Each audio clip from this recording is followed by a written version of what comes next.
Welcome back to the Brahmin Word, and we are continuing to look at some great Psalms in the book of Psalms.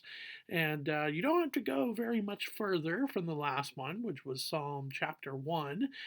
This one is Psalm chapter 3. So turn to Psalm chapter 3. Again, it's not very long, it's about 8 verses. But it is a beautiful psalm in and of itself. Um, Titled Save Me, O My God, a psalm of David when he fled from Absalom his son. Now, first off, when it comes to the historical subscript, because that line, a psalm of David when he fled from Absalom his son, is what is called a historical subscript. Now, what does that mean exactly? It is a very good try at a scribe or somebody later on, not the original manuscript, that tried to put some context for the psalm. So that line, a psalm of David when he fled from Absalom his son, would not have been written by the original psalmist. That was added at a later point. Doesn't mean that's wrong. It very well could have been written by David and could have been written when he fled from Absalom, his son, or afterwards when he was reflecting on the situation with his son. It is very possible that that could happen, that they could have happened, but it's also very possible that is David just writing in general, or a psalmist is writing on a specific situation that he is looking for deliverance from the Lord from. And when it comes to that, I think that's where you and I go, yeah, I could definitely relate with that. So, Psalm chapter 3, verse 1. O Lord, how many are my foes? Many are rising against me. Many are saying of my soul, there is no salvation for him in God. And then the word Selah. Now, a couple things. First, the word Selah is Hebrew word, is used a lot in the book of Psalms. It's uncertain exactly what the purpose is, or the word actually really means. It's uncertain, but it most likely, since the book of Psalms is very musical in its style of writing, it's biblical poetry as well. Um, Most likely is probably some sort of musical direction. That is the best guess. It could be, what it could be is possibly like a rest that we see in musical theory.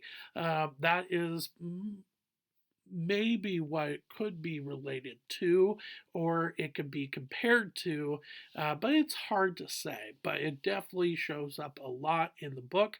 I think it is just calling for you and I to take a moment to stop and to think about that verse or that section that comes before Selah, especially if there's another Selah that follows it, which there is, not just once but twice in this chapter. I think it really is meant for you to stop and think about the section you just read, and then stop and think about the other ones as well. Now, when it comes to verses 1 and 2, yeah, it really is just this outcry of, look, when you and I are dealing with situations from those that do not believe in the Lord, you do feel this kind of drowning, like, hey, their attacks or they're making me feel. I would say, especially in the U.S., we don't necessarily feel a hostile attack. What we do feel is maybe a little bit of second guessing that comes out into our head, and just like, oh, well, maybe I need. Do I know? Like, am I sure about this? What I'm saying based off of scripture?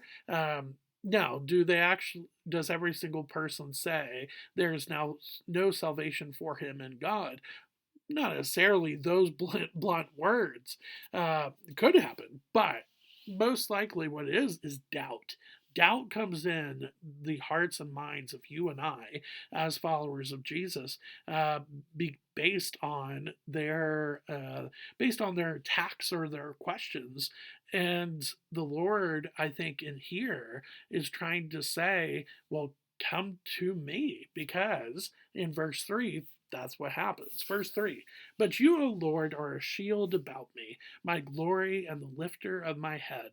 I cried aloud to the Lord, and he answered me from his holy hill. Uh, Again, Selah. So, here in this section, verses 3 and 4, you see that the Lord is a shield. He is a protector. Even when doubt enters our hearts and our minds as followers of Jesus, we don't have to give in to that doubt. Very much like Thomas did in the Gospels. We can be assured and rest assured in the fact that the Lord is who he says he is, and he said what he said in Scripture because he wrote it. And, well, he is a shield, as is depicted here and described here in verse 3. And then I love verse 4 as well. I cried aloud to the Lord, and he answered me from his holy hill. The holy hill aspect is probably referencing the fact that the temple was built in Jerusalem on a hill and was really meant to be this not just spectacle, but this place that once you look towards it is reflecting the glory of God, and then is beckoning you and I, if we were there in ancient Jerusalem, to come to the temple and to worship the Lord. Well, here I love it because it is saying that the Lord does answer our prayers, and to the point where we're even crying aloud. He absolutely hears those prayers. I don't think it really means that every time that you have a prayer request, you have to cry aloud what that is. You could. It'd be interesting, but I think it's just showing that the Lord hears our prayers. Verse 5, I laid down and slept. I woke again, for the Lord sustained me. I will not be afraid of many thousands of people who have set themselves against me all around. Arise, O Lord, save me, O my God. For you strike all my enemies on the cheek, you break the teeth of the wicked. Salvation belongs to the Lord, your blessing beyond your people. Selah. So, because we have a God that listens to our prayers, that is our shield, and that even though when doubt comes, can be the one that protects us and guides us. He is also the one that sustains us through those difficult times, whether it be doubt, whether it be loss of job, whether it be loss of relationship with somebody that we care about, whether it be losing a loved one as they had passed away. Those different things, He will sustain us through all of those, and so we can be at peace to the point where we can lie down and sleep, not just physically, but in a mental and emotional state as well. We do not have to be afraid of the enemy, of Satan and of his tools to distract us from our relationship with the Lord. And then finally, verse 7 is just this great battle cry that the Lord will save us, has saved us, and will continue to save us. And he does so with no it doesn't seem, at least from verse 7, for you strike all my enemies on the cheek, you break the teeth of the wicked. There will be judgment for those that refuse and reject Jesus as Lord. And then finally, salvation belongs to the Lord, your blessing beyond your people. Salvation belongs to the Lord, makes you really go to Jonah chapter 2, and he gets this idea in verse 10, and finally it comes to his mind after all of the things, the chances that the attempts that he's made to run away from the Lord. Now understanding that he's supposed to do what the Lord has asked, and to the point where he is saved by a great fish from the Lord. He says salvation belongs to the Lord, and that is so, so true. So, with that being said, thank you for spending a little bit of time with me in Psalm chapter 3 with the Brahmin word, and I will see you on Thursday as we look at another psalm in the book of Psalms. Thanks.